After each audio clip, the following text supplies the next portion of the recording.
Houston drops after a come-from-behind win against a bad Oregon State. Arizona exposed against a solid Iowa State. North Texas just keeps on winning. Arkansas drops out of Tier 4 after being eviscerated by Notre Dame. South Carolina rises sharply after dispatching Kentucky with ease. Duke smothers what remains of the Syracuse program without their starting quarterback. Kansas upset by Cincinnati in a down-to-the-wire game. Georgia Tech survives another dogfight with a subpar opponent. Iowa has a very respectable outing versus an excellent Indiana team, and TCU couldn't quite hold on against a superior Sun Devil. Virginia ascends with a top 10 win of all of college football so far this season. Illinois returns to form with an entertaining win over a solid USC team.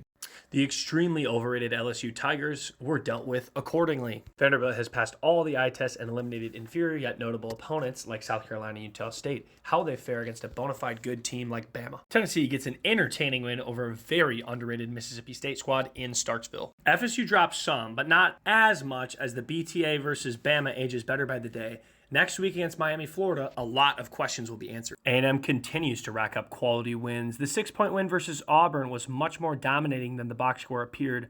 Another test against a good Bulldogs team is upcoming. Although Penn State lost to Oregon and waited until the fourth quarter to play offense, they were still in a place to win the game in overtime despite all these shortcomings. I don't know if I can say that about any of the other teams beneath them. Ohio State had a grinded-out victory over Washington. They pulled away at the end, but they did reach that 3-score threshold we like to see when elite teams play above average teams.